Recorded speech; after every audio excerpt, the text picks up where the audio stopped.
A woman poured a hot drink and told him there was no need for further apologies. The sequence then shifted 20 minutes earlier to show the protagonist bowing and formally apologizing for causing a commotion. The woman watched him from inside, touched by his voice and manners, then compared herself unfavorably. A soft knock interrupted the moment, and an off-screen voice called, "Come in." He returned and knocked, and then entered when someone invited him inside. The protagonist smiled and said he was joking about his sudden visit. He mentioned final class meetings and that teachers waited in an office. The woman listened, then teased and offered a suggestion with a laugh. She warned him not to make another suggestion, or he would be turned inside out. A sharp sound punctured the room as someone struck a table or chair. Two men then entered and chastised him for summons and administrative trouble. He asked aloud what he had done to deserve their constant nagging. They traded barbs over his sudden visit and rumored purchases. The woman mocked him and named trivial items and a lavish vase.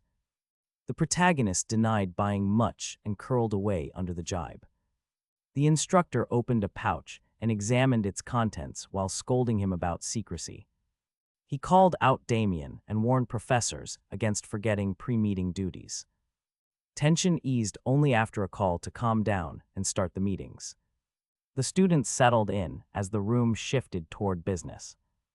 They traded brief reports around a long table. The instructor noted the new student's higher baseline and predicted strong graduation results. Hands sorted through papers and a cup of tea sat on the table. Someone asked whether any students required special attention. A terse back and forth named Class C as uniformly strong, while a masked attendee and another speaker traded barbs about wording and intent. The room's mood shifted between formal instruction and restrained tension as the meeting moved toward routine business. They traded brief reports and sorted papers around the long meeting table.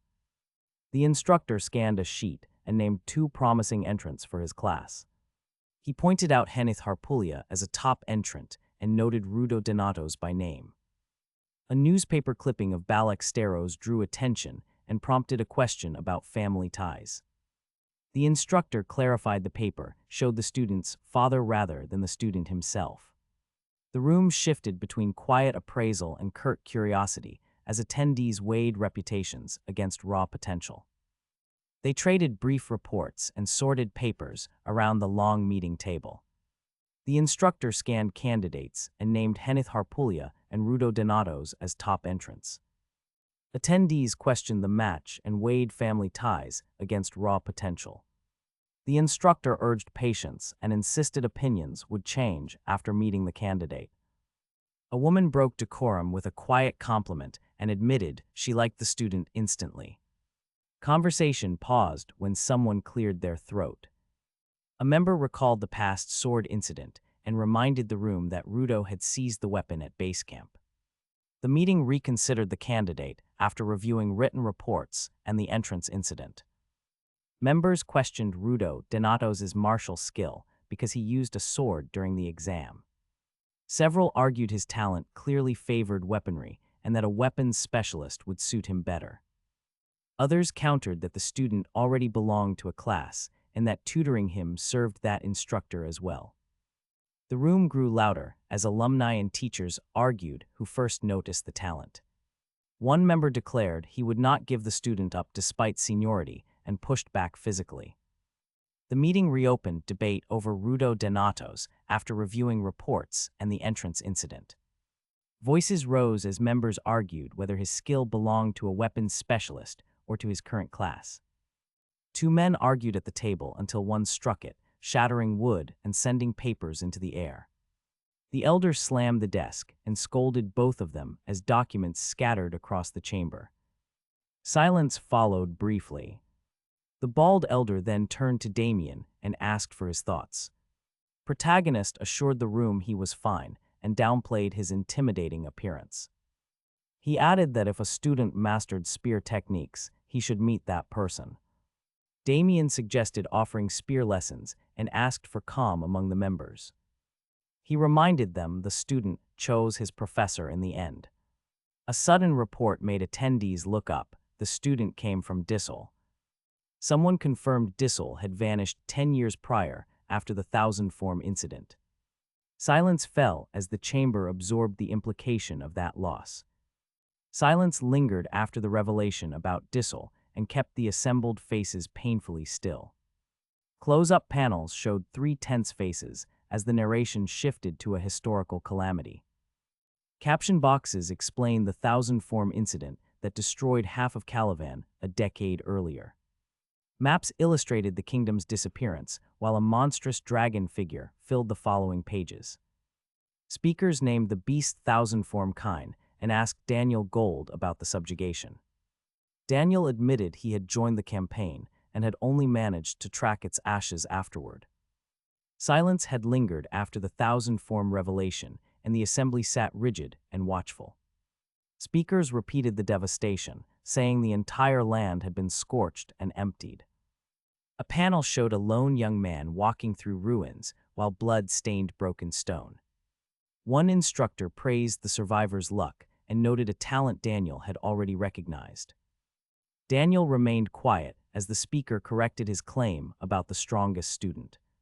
The correction revealed another prodigy hiding among Class D and shifted the room's focus. Silence had followed the Thousand Form revelation, and the assembly sat rigid and watchful. Speakers described scorched land and empty towns, and showed a lone survivor walking through ruins stained with blood. An instructor praised the survivor's luck and noted a talent Daniel had recognized. Daniel remained silent when the speaker corrected his claim about the strongest student. The correction named a hidden prodigy in Class D and shifted the room's focus. Someone then called the newcomer a genius with monstrous talent. The silver-haired student turned slightly and met the dark-haired freshman's steady gaze. After the Thousand Form revelation, the hall fell silent and attention fixed on the newcomer, named as Class D's hidden prodigy. Speakers displayed ruined towns and a lone survivor's path, and the room shifted focus from established names to the dark-haired freshman. The silver-haired student glanced once, and then the scene moved to physical training. In the gym, the instructor drove the assembled students through punishing reps. One dark-haired trainee counted near 200 and gasped for breath while pleading he had completed sets. The instructor ordered 2,008 count burpees. Nearby, a student strained under a barbell and thought the weight was barely usable. 3 days remained until the season's lecture, and the gym echoed with effort and breath. The protagonist used breathing technique and posture he had learned in his past life. He hoped the breathing practice would finally yield the physical result he wanted. He paced counts and gasped between sets while a red-haired trainee strained under a heavy barbell. The protagonist told him to keep his mouth shut and said strong power came from breathing. The trainee accused him of nonsense and asked if screaming would build strength. The exchange ended with a blunt insult, and the room fell into tight silence. 3 days remained before the season's lecture, and training continued in the gym. The protagonist corrected Henith Harpulia's breathing and posture using past life technique. The trainee adjusted and felt greater tension in chest and arms. He called the protagonist a workout master and praised the lesson. The protagonist dismissed the praise with a short, bored reply. Henith complained about the smell and mocked nonstop training. A student encouraged Henith to wait until muscles grew before judging exercise. Someone added that Henith looked too skinny and needed to bulk. 3 days remained before the season's lecture, and training continued in the gym. The protagonist corrected Henith Harpulia's breathing and posture with a past life technique. Henith adjusted and felt new tension in her chest and arms and praised the protagonist, who dismissed the compliment. She complained about the smell and mocked nonstop training, calling the other women too skinny. A peer teased that Henith needed muscle. Henith then ran off to buy protein, asking Rudo to bring a shake on his return. The protagonist and another trainee followed, and they froze when a white-haired figure appeared nearby. 3 days remained before the season's lecture, and training in the gym resumed. The protagonist had been correcting Henith Harpulia when both froze at a newcomer. A white-haired woman held a can and turned to face the trainees without haste. She addressed them and said she expected more from Aesir Donatos' brother. Her words cut the room and made the group fall silent. Someone then cried the name Leonkr in a shocked voice. The protagonist met the woman's gaze but gave no answer. The protagonist lay on the floor and reached forward with a bloodied hand. His mind recalled a swordsman who had the talent of the devil. That swordsman matched the protagonist's brother and stood among the top dragon slayers. He had been the first to show that some walls could never be surpassed. The protagonist cursed that he had no chance to take revenge after the subjugation. He met Liana Chernika's steady gaze but answered nothing. Tension rose as Henith stepped forward, then was told to step aside. Liana turned cold and dismissed them with a blunt insult. The protagonist had lain on the floor and reached forward with a bloodied hand. He recalled a swordsman whose talent matched his absent brother and who had once slain dragons. He cursed that revenge remained impossible after the subjugation and met Liana Chernika's steady gaze. Tension rose as Henith Harpulia stepped forward, then was ordered to step aside. Liana turned cold and dismissed them with a blunt insult. The protagonist snapped and shouted a sharp question. He gripped a can and threw it with measured force. The can struck, burst across the floor, then vanished. He spun and found the object gone and registered shock on his face. The protagonist lay on the floor and reached forward with a bloodied hand. He remembered a swordsman whose skill matched his absent brother and who had once slain dragons. He cursed that revenge remained impossible after the subjugation and met Liana Chernika's cold, steady gaze. Tension rose as Henith Harpulia stepped forward and was then ordered to step aside. Liana dismissed them with a blunt insult. The protagonist snapped, seized a can and threw it. The can struck, then vanished. A white-haired attacker launched at him. He blocked the strike and then swept the assailant aside, sending the attacker tumbling. The protagonist lay on the floor with a bloodied hand and a stubborn focus. He thought of a swordsman as Liana Chernica fixed him with a cold, steady look. Henith Harpulia stepped forward, then yielded on command. The protagonist seized a can and hurled it. The can struck, then vanished. A white-haired attacker taunted and sent a heavy strike downward.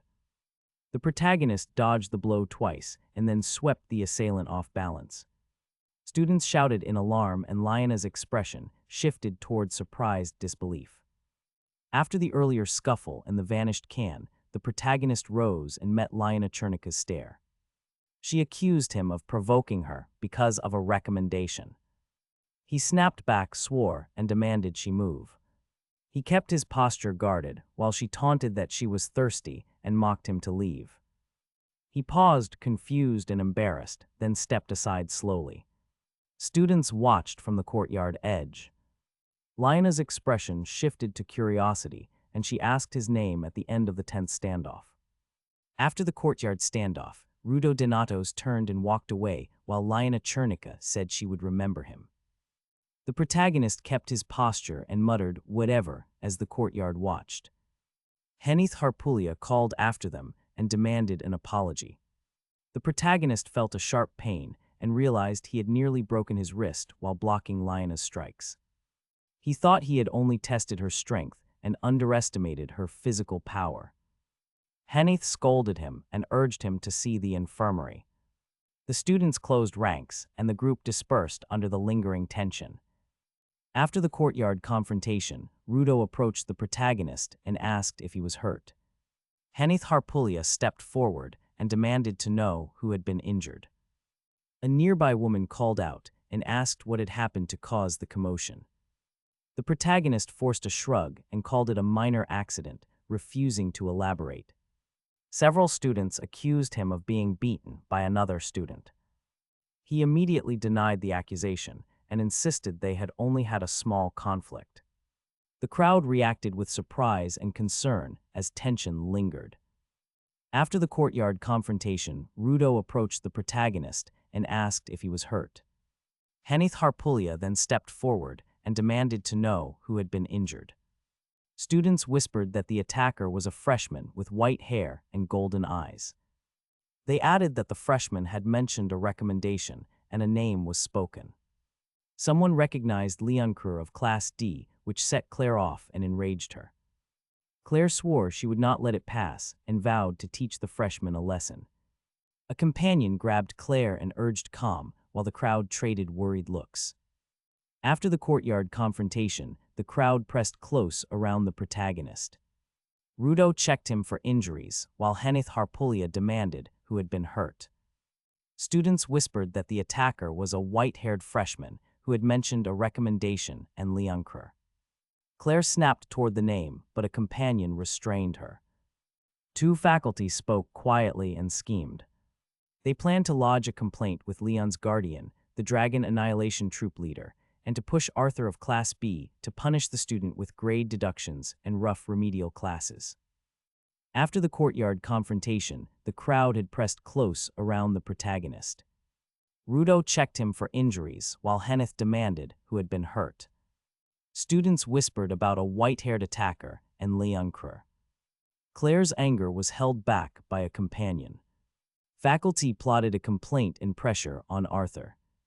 3 days later, the academy assembled in the Great Hall. Henith mocked Rudo on the platform, while the protagonist covered his face. Instructors ordered students to line up by class as the crowd settled into rows. After the courtyard confrontation, the academy assembled again in the Great Hall for proceedings. An instructor mounted the platform and addressed the crowd with a measured voice. He declared the combined sparring lecture would begin and ordered students to form lines. The protagonist stood near the front, expression guarded, facing the assembled classes. Students shifted and quieted as instructors moved to pair them and explain rules. Tension from earlier accusations lingered, but the formal lecture took precedence over disputes, and the first bouts were imminent. The instructor stepped forward and announced that classes A and B would spar together. He outlined the pairing process and set firm rules for the matches ahead. Each pair would spar once, and no student could be chosen as opponent twice. Students shifted into lines, and instructors moved among them to assign partners swiftly. Henith Harpulia and others exchanged looks while the protagonist watched from the front. The lecture closed with a formal wish of good luck, and the bouts began. The instructor called the next names and directed students toward their assigned opponents. He enforced the rule that no student could face the same rival twice. A clerk recorded pairings with a feather pen on the official sheet beneath the stands.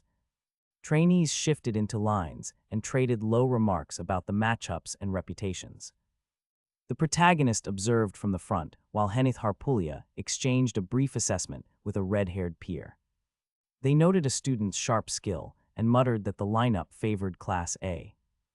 When the instructor announced Henith Harpulia, next she rose and moved forward. Henith Harpulia rose and stepped onto the platform, while nearby students shouted encouragement and mockery. Observers noted the odd pairing, a wizard facing a swordsman, and the protagonist registered the implied pride. Henith met her opponent without hesitation, her posture calm and deliberate. The crowd's chatter fell as the referee ordered both sides to ready. Henith adjusted her grip, while the swordsman lifted his shield and blade. A taped command cut the hush. The duel began immediately, blades and tactics clashing under the arena lights as trainees watched every exchange. The duel continued as Henith Harpulia met her opponent, and the arena fell silent. She smiled and gathered bright sparks of flame in her hand. The sparks swelled into a large blazing orb, which she hurled across the ring. The swordsman lifted his shield and braced for the strike. The orb smashed into the shield with a burst of sparks and embers, scorching metal and sending flame across the floor. The swordsman registered the impact and noted that her spells were intense, though not exceptionally fast. The duel continued as Henith Harpulia cast a blazing orb across the ring and struck the swordsman's shield. Sparks rained over the arena as the opponent noted the magic's force but questioned its speed. He surged forward before she could weave another spell and vowed to end the fight with a single strike. He lunged and struck with desperate force, then staggered back clutching his chest. Black energy roiled up from the arena floor and wrapped his legs. Darkness consumed him and he collapsed, leaving the ring suddenly silent. Henith Harpulya cast a blazing orb that struck the swordsman's shield and sent sparks. The opponent noted the spell's force but questioned its speed and then surged forward. He vowed to end the fight with a single decisive strike and lunged forward. He struck, then staggered back, clutching his chest and gasping in pain. Black energy roiled from the arena floor and then wrapped tightly around his legs. Darkness consumed him and he collapsed, leaving the ring suddenly silent and tense. A follow-up spell arced toward a nearby fighter who braced to then react quickly. Henith stepped forward and caught the incoming magic, smiling as she said gotcha. Henith Harpulya had sent a blazing orb that struck the swordsman's shield before the fight escalated. The opponent had questioned the spell's speed and lunged for a decisive strike. He staggered back clutching his chest as dark energy rose and bound his legs, collapsing to the floor. A follow-up spell arced toward another fighter, but Henith intercepted it with a grin. She closed on the dazed swordsman, seized him, and forced a surrender. The arena declared Henith Harpulya the winner. She then scanned the balcony, where a pale woman observed in silence. After the arena declared Henith Harpulya the winner, the other students gathered around her. She smiled and said she had only been cautious rather than flashy in the fight. Two classmates traded light teasing, while one eyed Henith with admiration and surprise. The protagonist watched quietly and mentally dissected her movements and spell timing. He noted her battle sense, precise agility, and how her magic was timed. He wished he had a better field of view to grasp the match's full contours. After Henith Harpulya's victory, the instructor noted the match's disciplined approach and suggested different instruction. The crowd murmured while classmates teased and admired her. The instructor then called for the next fighter and shouted for Rudo Donatos to step forward. Rudo accepted loudly and vowed to correct his past mistake in a direct challenge. Nearby students shifted and watched closely. The protagonist remained silent and analyzed the exchange. He resolved to honor Rudo's tenacity and to learn from the matches. After Henith Harpulya's victory, the instructor praised the disciplined approach and suggested altering instruction. The crowd murmured while students teased and admired her. The instructor then summoned Rudo Donatos, and he loudly vowed to correct his past mistake. Nearby students shifted and watched closely as the protagonist remained silent and analyzed. Rudo stepped forward, struck in a brief flurry, and quickly forced an opponent's surrender. The instructor thanked the protagonist for stepping up and addressed Rudo again. Rudo refused to delay and insisted on continuing. The protagonist watched coldly and resolved to learn from each exchange. After Henith Harpulya's victory, the instructor adjusted instruction and praised disciplined technique. The crowd murmured while students watched and traded remarks. Rudo Donatos had already stepped forward and forced a quick surrender, and the instructor thanked the protagonist for stepping up. When the instructor called Balak Steros forward, tension rose. Balak hesitated and admitted he did not want to fight. Rudo refused any delay and advanced. He insisted Balak had to fight because he was the strongest in the place. The protagonist observed coldly and resolved to learn from each exchange. After the instructor had pushed the exchange forward, Balak Steros stepped up reluctantly. Rudo Donatos taunted him and forced the pace with sharp words. Balak's presence weighed on the protagonist. He recalled tales of earth shaking when Balak moved and mountains falling to his fists. The protagonist measured Balak's raw power and formed a plan to negate that strength by provoking his mobility. He resolved to close the distance deliberately to trigger a response and create an opening. Having learned from past losses, the protagonist prepared to take his turn. After Balak Steros had been pushed forward, the protagonist readied himself across from Henith Harpulya. Henith reminded him that the warriors of Steros did not flee from their fights. The protagonist smiled, and resolved to draw Balak's latent strength out now. He planned to close distance and force Balak to move, creating a single opening. Henith conceded Balak's superiority, but urged him to fight with his whole heart. The protagonist answered that he would act, even without permission if needed. The instructor called them to ready, and silence fell over the arena. Both fighters tightened their grips and waited for the opening. Earlier, the protagonist had resolved to force Balak's Steros to act by closing distance and creating an opening. The instructor raised his hand and then slammed it down to mark the fight's beginning. Silence fell over the arena as both fighters tightened their grips and launched forward. Flames licked the horizon as the instructor stood between them, watching every shift. Henith Harpulya braced and mirrored his stance, ready to respond to any feint. Students circled the platform and watched every small movement as the two closed. Earlier, the protagonist had closed distance and forced Balak's Steros into motion. The instructor had signaled, and silence had fallen as fighters tightened grips. Flames licked the horizon while students circled and watched every shift. Henith Harpulya then stepped onto the platform and addressed the protagonist. Henith said he came upon the protagonist's brother's request to calm him down. The protagonist mocked the idea and dared any brother who sought a fight to find him personally. Voices rose and tension tightened. A sword fell and struck stone, snapping the crowd's attention to the platform. Earlier, the protagonist had closed distance and forced Balak's Steros into motion while the instructor cut the noise. Students fell silent and circled as Henith Harpulya stepped onto the platform and spoke. The protagonist spat an insult and dared any brother to come personally. Voices rose and tension coiled.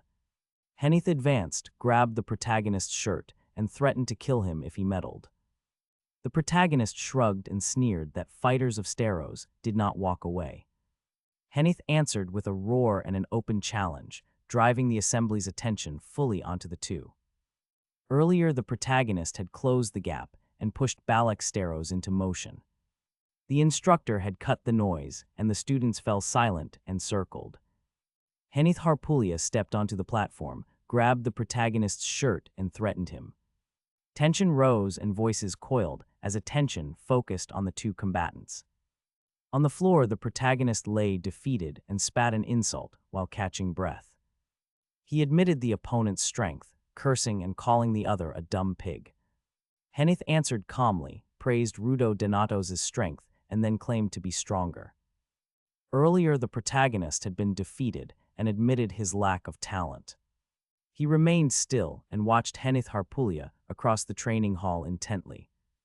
Henith's hair whipped as she readied, and then she surged forward with a howl. She stamped hard and the wooden floor cracked under the heavy blow. Henith closed and unleashed a flurry aimed directly at the protagonist's torso. He braced and took the impact while the students and instructor watched. The exchange exposed the protagonist's limits and steeled his resolve to improve. Earlier, he had been defeated and admitted his lack of talent. The protagonist had watched Henith Harpulya across the training hall. Henith surged and struck, forcing him to brace beneath a heavy flurry as students and the instructor watched. An unknown arm then swept in and seized Henith by the throat, wrenching her upward. She snarled and clawed at the grip, but her face betrayed sudden pain and surprise.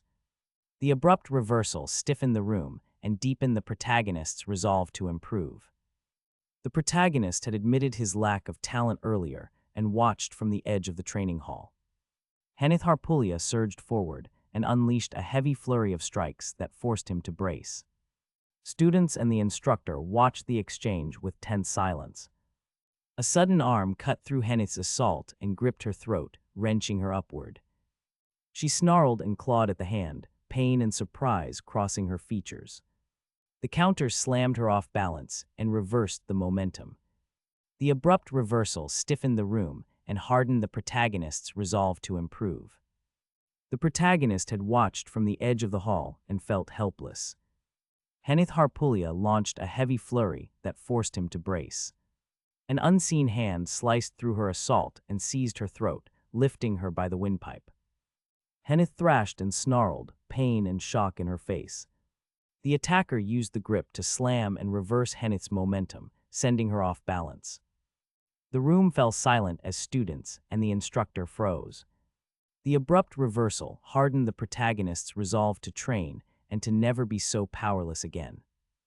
The protagonist had watched from the hall and felt helpless as Henneth Harpulia's assault surged.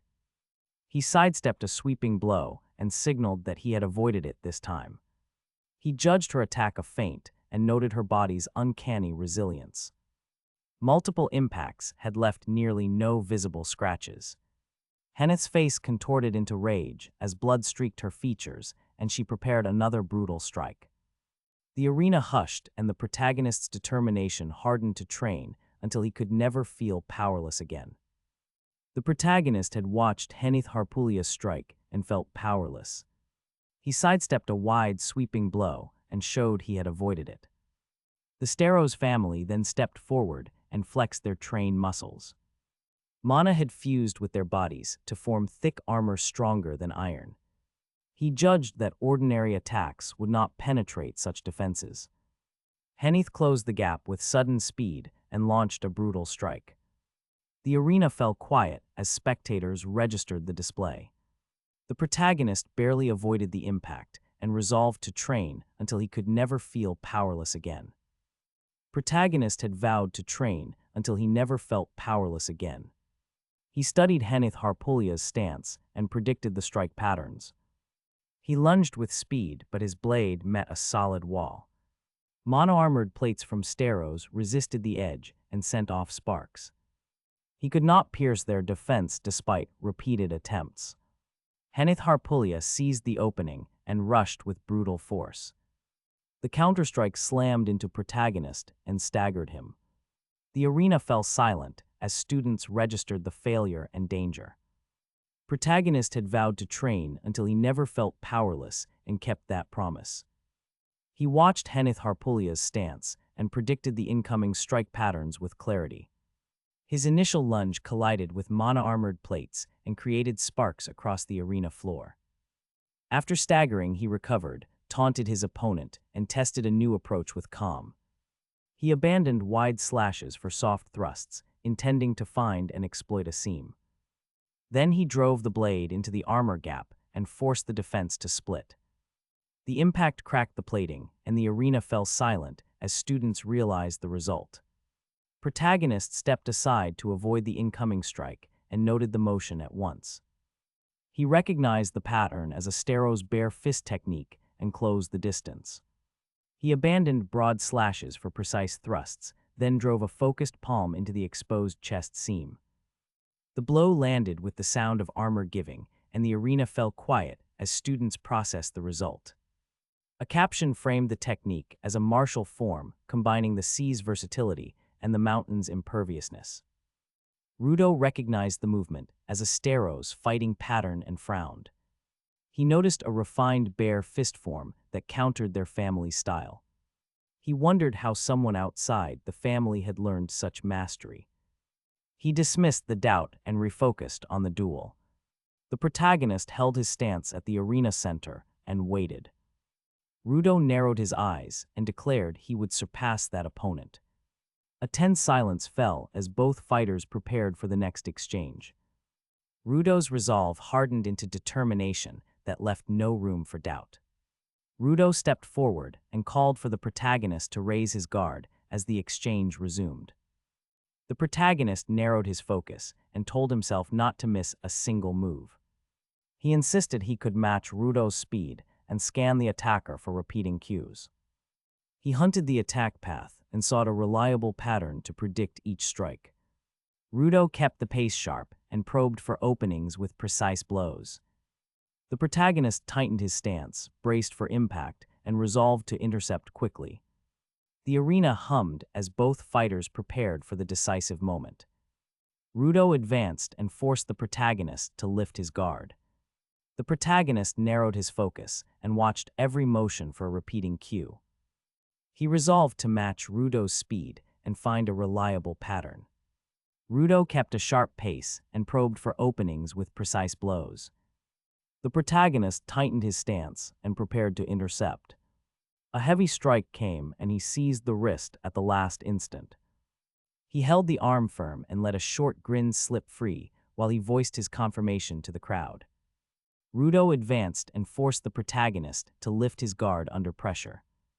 They traded rapid strikes while the protagonist searched for repeating cues to exploit. He realized Rudo's strength came from monstrous combat sense and precise mastery. Seeing Rudo's breathing quicken and his rhythm falter, he judged him tiring. He relied on superior stamina, tightened his stance, and prepared to strike. He closed distance with a raw shout and launched his swift counterattack. The assembled crowd watched as fists blurred and impacts rapidly approached them. The protagonist closed the distance and launched a swift counterattack under the crowd's watchful eyes. Fists blurred as impact after impact struck, and the arena's tempo tightened around them. A red-haired student surged forward with a cry and vowed to finish them. He drove his body into the blow and shouted his intent as sparks flew from contact. The opponent did not evade and instead met the attack, prompting stunned gasps from the trainees. The moment froze the duel and shifted the crowd's tension into immediate danger. The protagonist had closed the distance and launched a swift counterattack under watchful eyes. Blows landed in quick succession, and the arena's tempo tightened around both fighters. Henith Harpulia had surged forward with a cry and committed to finishing the exchange. The opponent had not evaded and instead met the attack, prompting stunned gasps from the trainees. A voice then praised Balak Steros for a good match. Henith stepped fully into her follow-through and swung a crimson arc. The arc cut the space between them and struck with force. The arena froze as trainees held their breath and waited the result. The protagonist had closed the distance and launched a counterattack beneath the academy's roof. Rapid blows exchanged, and the arena's tempo tightened around both fighters. Henith Harpulia surged forward with a shout and committed to finishing the exchange. The opponent did not evade and instead met the attack, which drew stunned gasps from the trainees. An instructor's voice praised Balak Steros for his strength. Henith stepped fully into her follow-through and swung a crimson arc. The blade cut through the air and struck its mark as the arena froze and trainees held their breath for the result. The protagonist had closed the distance and launched a counterattack beneath the academy roof. Rapid blows traded, and Henith surged to finish the exchange with a crimson arc. The blade struck and the arena froze as trainees held their breath.